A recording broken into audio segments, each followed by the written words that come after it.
3, 2, 1. Okay, cool. We're live, I guess. When Mashiach comes, oh, I wish Samson Schiff were here. There are certainly worthy people who do not practice Hibodedut. Right? There's important people out there who don't do Hibodedut, Sababa. But I call them confused, says Rabbi Nachman. There's two Chaim Weinsteins. No, there's not two Chaim Weinsteins. There's one Chaim Weinstein. When Mashiach suddenly comes and calls them, they'll be disoriented and confused. Right? We're all building towards Mashiach, Mashiach, Mashiach, Mashiach. But people who don't do Hibodedut according to Rabbi Nachman will be confused and disoriented when Mashiach actually comes. Oh, guys, see, this is exactly connected to what we learned 2 nights ago, having a settled mind. We'll see what Rabbi Nachman says. But those who practice Hibodedut will be like a person who wakes up from a restful sleep with a calm, settled mind. This is how we'll be when Mashiach comes. Our minds will be calm and settled without panic or confusion. Right? So, like Rabbi Nachman has been telling us over the past several weeks, there are so many tactics when it comes to Hibodedut. One of them having the settled mind. The settled mind thing is jumping out to me right now. I think this is exactly what he's saying, right? Because we're all building towards Mashiach.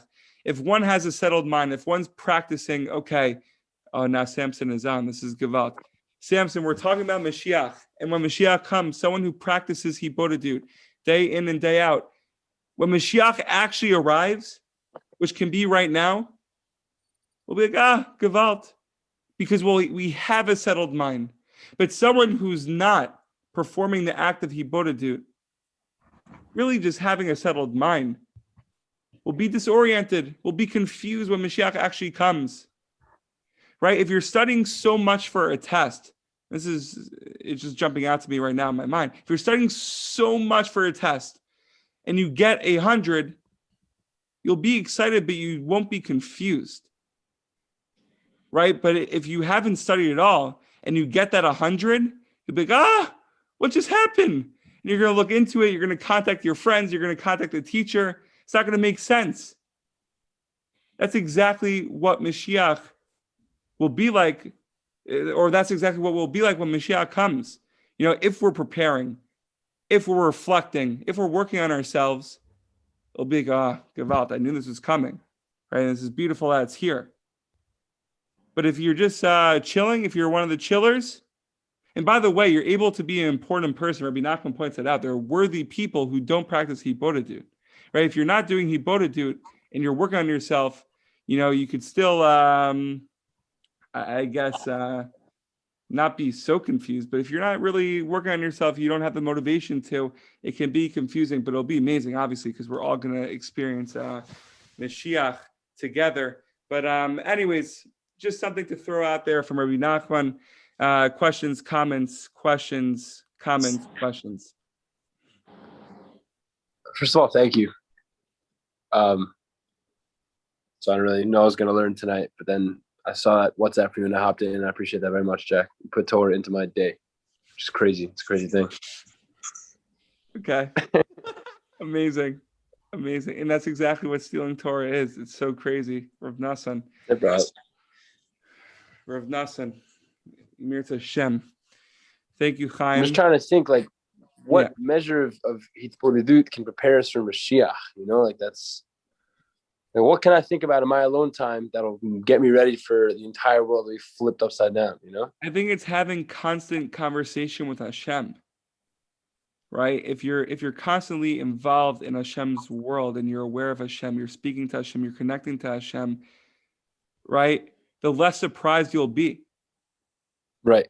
But if you're distancing yourself and you're not really talking or working towards your getting a closer relationship with Hashem, you'll still receive it. You'll still receive Mashiach because Hashem loves every single person. He wants to give every single person. And he does give every single day. We might not realize it, or we could realize it, but it'll be surprising. Right. I actually just came up with a sick answer also. Ready? When we talk to Kadosh Baruch Hu, essentially what we're saying is that we're acknowledging that everything that came our way came from him, yeah? bad day, car crash, whatever it was, you know, when we turn to Akash Baruch Hu, we know that that's the source for whatever happened, good or bad. And that kind of makes you a lot more versatile. So when things that are crazy happen, when all of a sudden, you know, however it's going to be, the Beit HaMikdash comes back, and, you know, however it is that the other, you know, nations in the world recognize that Am Yisrael is like the real nation, you know, and everyone kind of starts seeing our light. And all these crazy things are happening, our world changes, we'll be ready for it, because we know that our response to any significant change or anything in our lives is guidance from up above, you know? Beautiful. So that wow. That's beautiful, Chaim. I'm not going to say I understand Rabbi Nachman because he's a deep person, but that could be a little bit of what he's trying to say. No, that's beautiful. And that's the whole idea. No, that's the whole idea of this, right? Because we give over this Torah, then Chaim gives his idea, then John is ready to give his idea, and Samson, and then everyone else joins in. And even if you're not saying words, just the fact that you're here, you're adding to the Torah. It's just so good. So good. So much better than looking at this alone. Ah, Gewalt, Mir Hashem. We could understand Rabbi Nachman's words. I don't know. Hopefully we get to that place. But thank you, Chaim, for those beautiful words. Thank you, Jack. Anyone else? Questions? Aves, hop in, Aves. Oh, Aves has so much to say right now. Moshe, you know. Moshe, go. I'll follow you, but you gotta go first. Rabbi needs to come first. What? Yes, you. You're totally to precede mine. Respect. I think the connection is lost. Never, Jack. Never. Moshe. Yeah, Moshe. Moshe, you have anything? Did you hear what I said? No, we didn't hear what you said. Yeah, Moshe. Oh, so I assume you said that Mashiach is Lashon Mei Siach. The Siach is Dibur. So is speech. I'm sorry, I'm outside right now. So I'm trying to express. But the whole idea of how do we get prepared? How much hibodedut do we have to be prepared? Just saying hello is enough hibodedut to be ready to receive Mashiach. Right, and not like even for a person who does hibodedut every day, an hour a day, as Rabbi Nachman says, you know, you can do hibodedut for an hour in a day. I'm not trying to mizalzel from anyone's hibodedut they do it for an hour a day, gewalt.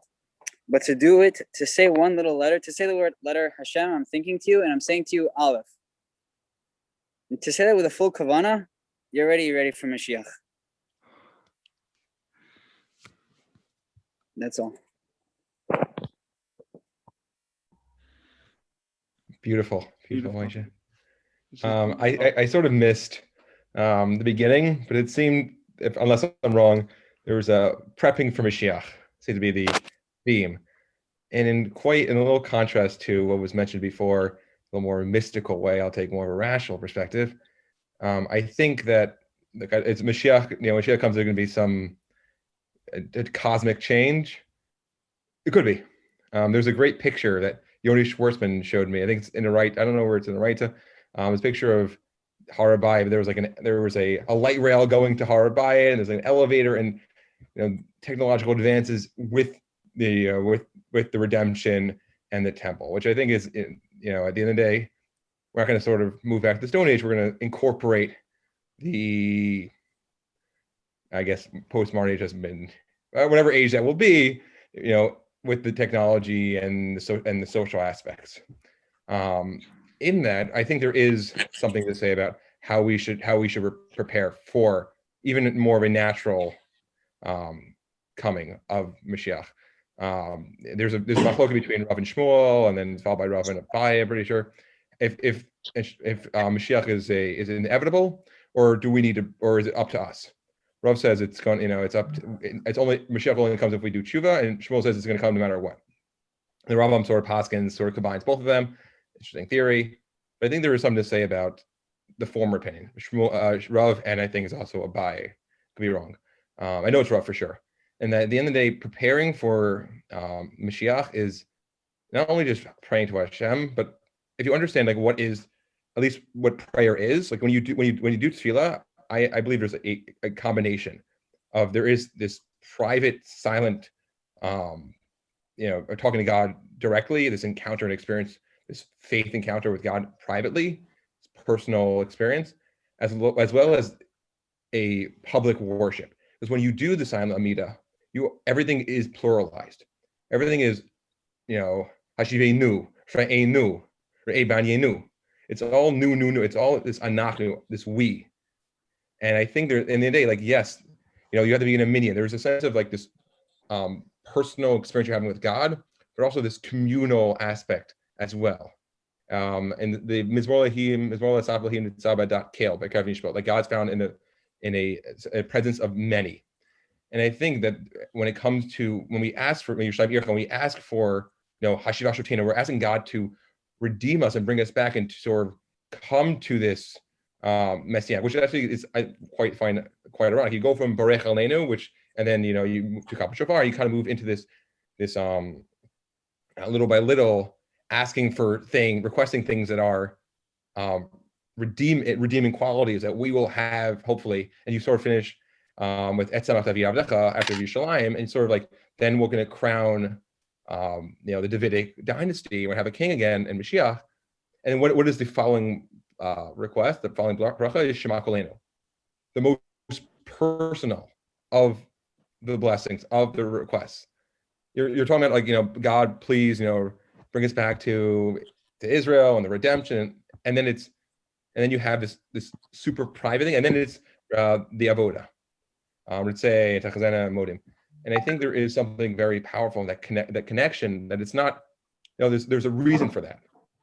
At the end of the day, when you're trying to come back, when you want to redeem it, yes, there is this, this whole, all this redemption, God, please help us, whatever. And then there's the personal aspect. When you say Shema Kolenu, it's God, Shema Kolenu, listen to us.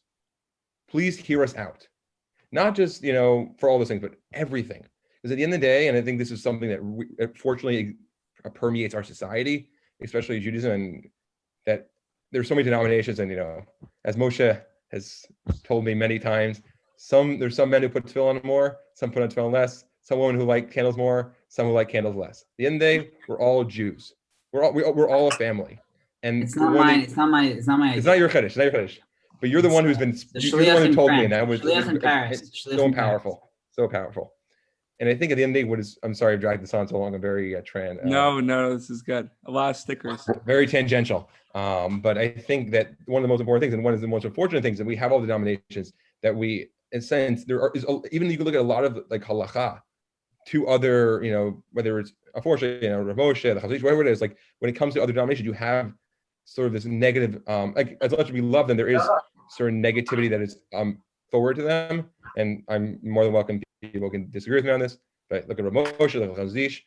At the end of the day, there is a sense of dissent and discrimination and negativity towards Jews of other sects that clouds their Judaism or their Jewish identity, and which causes friction and tension and unfortunate relations between the two of us. And I think if we really want to like redeem Am Yisrael, this is I always tell people, it's like I always say, like, I want Mashiach to come, but I think Mashiach should come. I would say, like, I would be upset if Mashiach came tomorrow.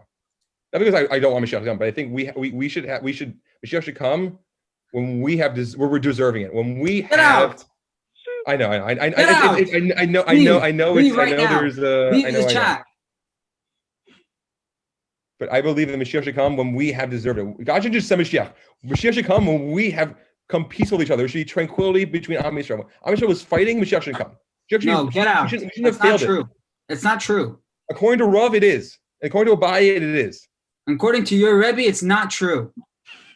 My Rebbe? Oh, you can disagree with your Rebbe. You can disagree. All right. We can have a disagreement. Machlokas. Machlokas Shem Shemayim.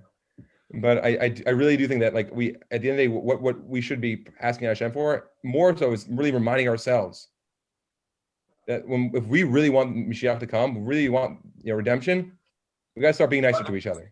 The prophets, the entire time, the Nevi'im, what were they arguing about?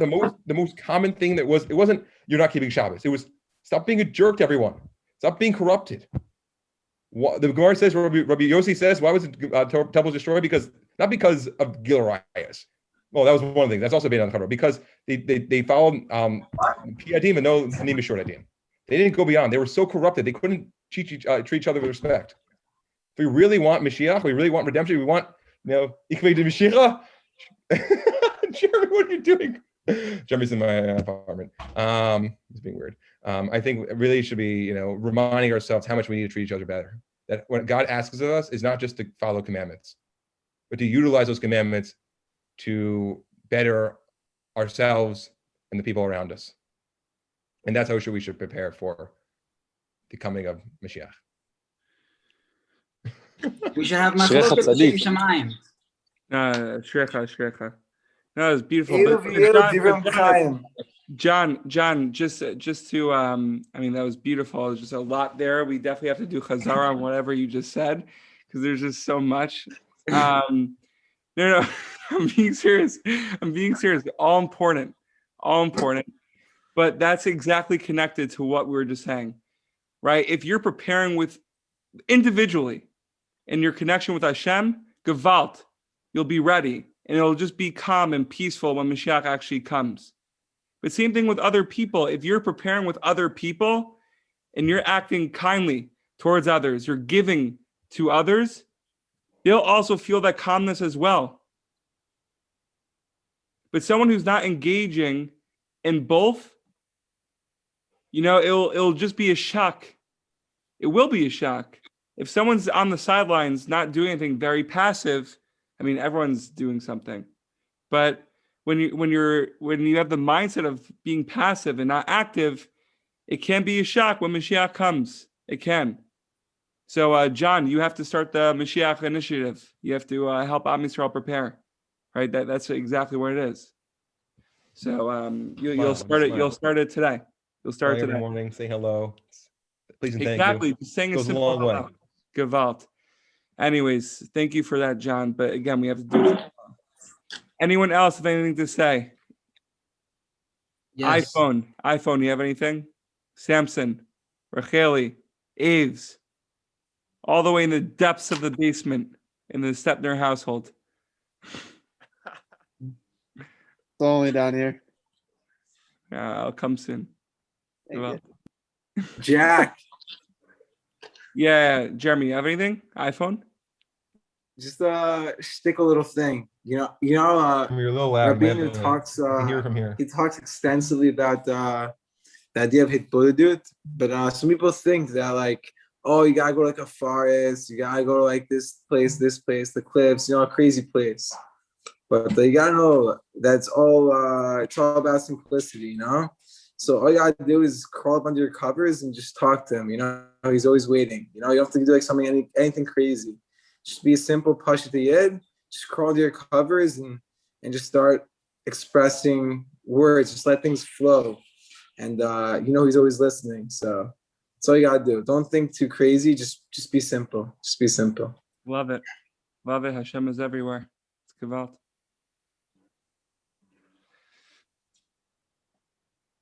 Are we good, Chavra? No, we're not. Might be it, Steps. No. Guys. Samson definitely wants to respond to John. We could take that conversation offline. I would love to be a part of it. Why offline? What? Why offline? Guys, no disagreements online. It'll scare off. It's only a 40-minute Zoom meeting. All right, fine. So fine. Give up. Let's go. Let's hear it. Samson, let's go. Hit me.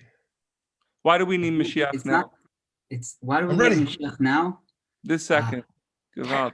Imagine if Mashiach just came. Gewalt. Why do we need Mashiach now? Because right after you asked me that question, I sighed, right? Rabbi Nachman says the sigh is the deepest connection to the soul of Mashiach.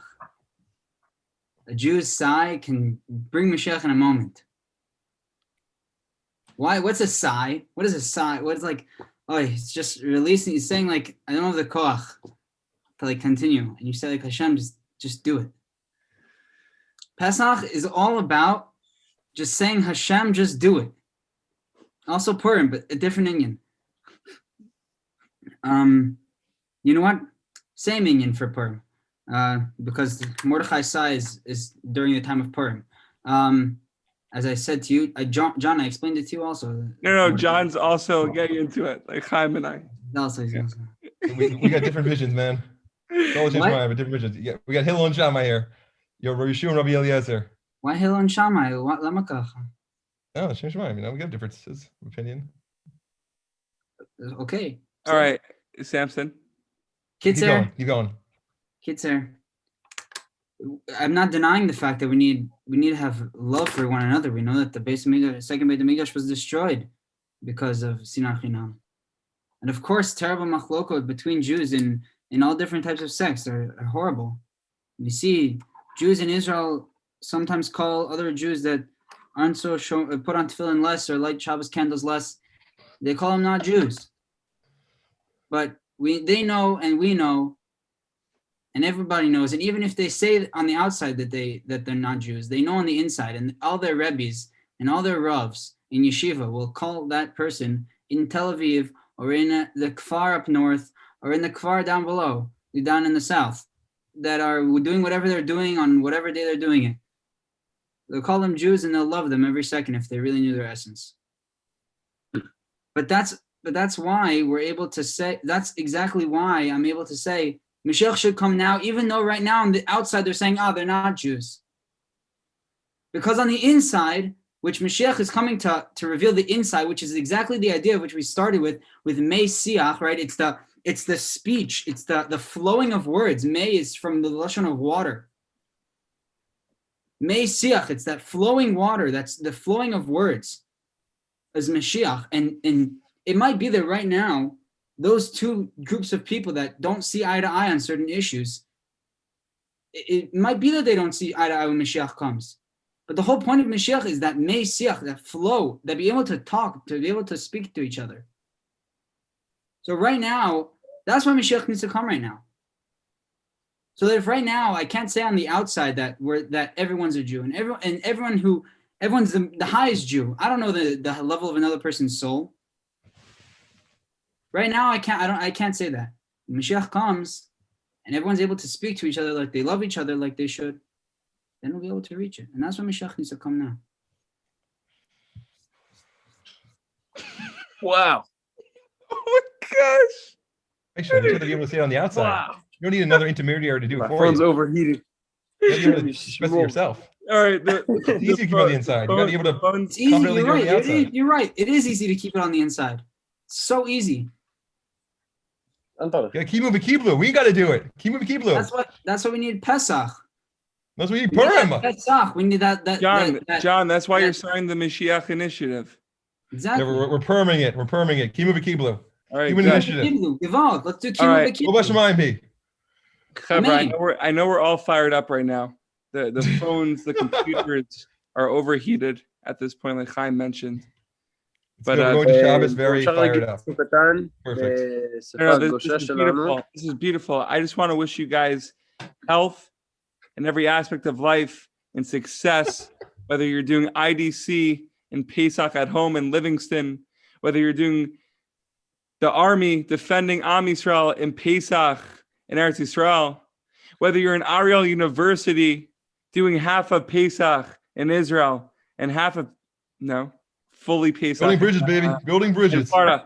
But he's building bridges from America to Israel. It's Gevalt. And then you have John Seidel who's holding the fort down in Herzliya. We all know that. But Gevalt, guys, thank you so much for coming on. Let's just have the mindset of Mashiach. Let's be ready for Mashiach. Let's prepare for Mashiach. Gevalt, Gevalt, Gevalt. Hashem, like Moshe said before, just once in hello. Hibodadut is not the scary thing. Hibodadut is just Hashem wanting you to say hello. And even before the hello, Hashem just wants you to stand in front of him. That's it. Just standing in front. Yimir Hashem. Guys, have a great night. Be well.